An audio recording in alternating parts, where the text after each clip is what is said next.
Okay, welcome back to Critical Weight Theory, where sometimes we dissect the eerie, the unsettling, and the overlooked corners of horror cinema. And that's when we're not looking at, TV shows or, you know, social and political topics. But today we're talking about They, a 2002 supernatural horror film directed by Robert Harmon.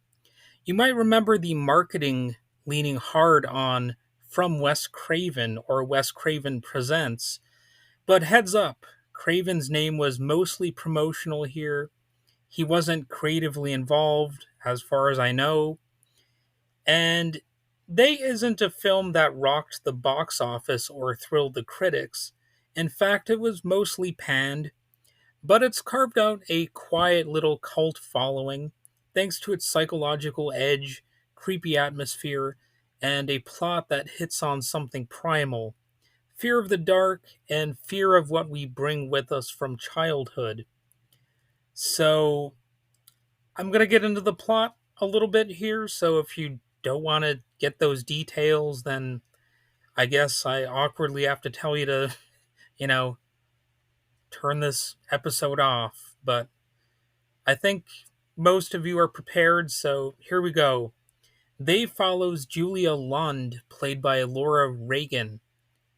Julia is a grad student in psychology, and her world tilts when an old childhood friend suddenly takes his own life, after warning her about shadowy creatures that come for people after they turn 19, if they've had trauma. So yeah, it's a bit of a weird plot, as you might expect from a horror movie that contains shadow monsters. And, some people are going to have a hard time looking past this initial gimmick. And, that's one of the, the head scratchers about this movie. You might wonder, well, why they went with certain elements. And I personally wasn't thrown off too much by any of these things, but you know the idea of suddenly reaching a certain age and then the monsters will come back or whatever. It's well, it is what it is. There's a reason they have that annoying expression, and I guess it's for things like this. So Julia starts experiencing terrifying episodes, nightmares, flickering lights, and entities that only seem to appear in the dark. Spooky stuff. And she's not alone. She connects with others who have survived childhood trauma, and together they start piecing together a theory. These beings, sometimes called they, might be real, and they might be connected to a parallel dimension, one that feeds on unresolved pain. So, interestingly enough, the Nightmare on Elm Street remake from, I believe, 2010 actually has some similar elements to what I just described. There's a cast of characters who join together, rooted in childhood trauma, and they try to piece the mystery together and figure out what's haunting them. In that case, it was Freddy Krueger, and in this case, it's they.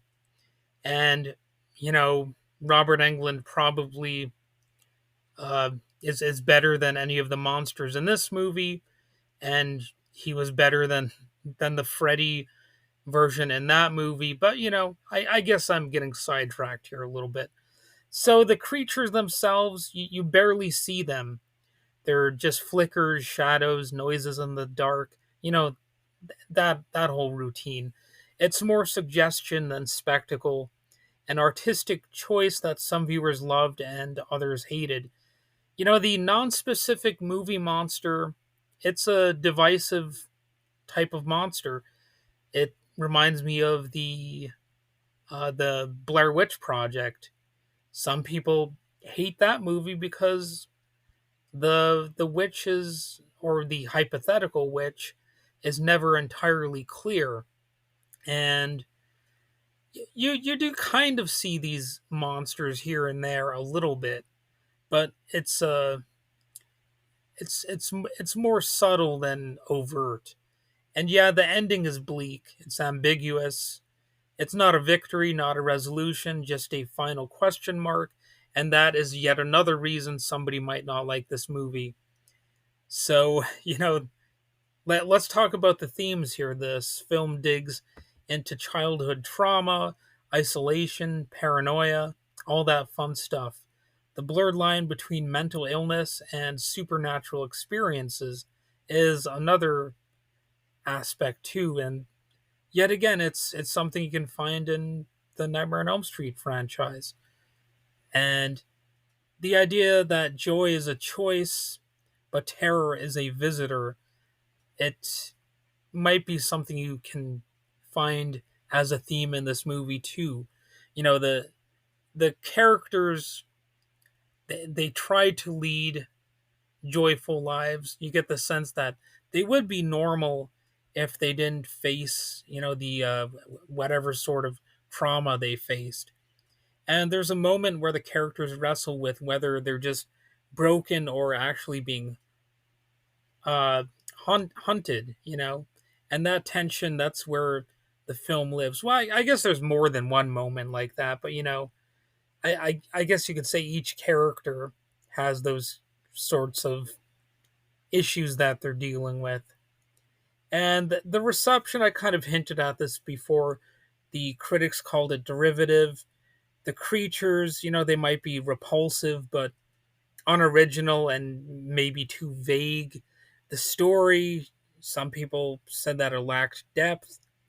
Even with Reagan giving a strong performance, the movie never quite hits the emotional core it's aiming for, at least for a lot of people. And fans, they do exist out there.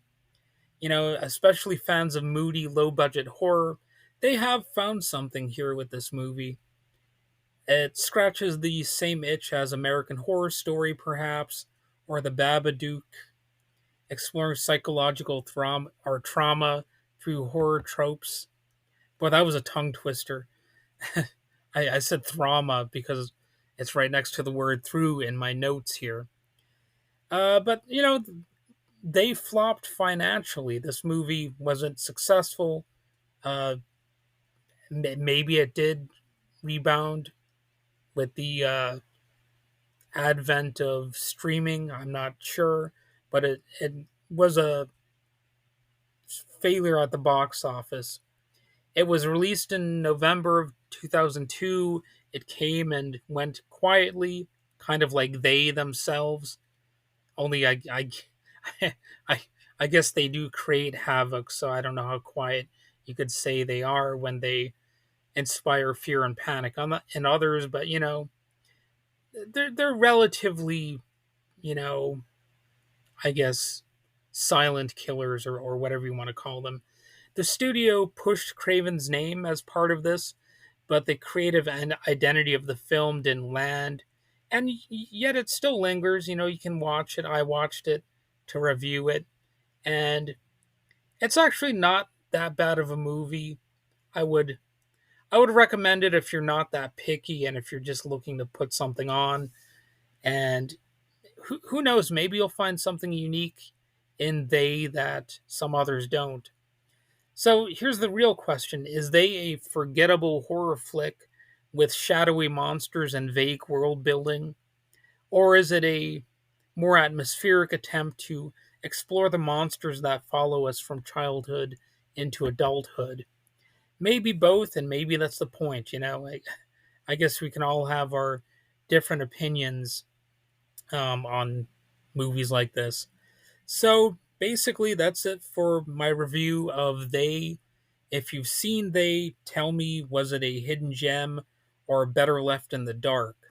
So until next time, keep a light on just in case, because there are monsters probably under your bed or in your closet or in your head.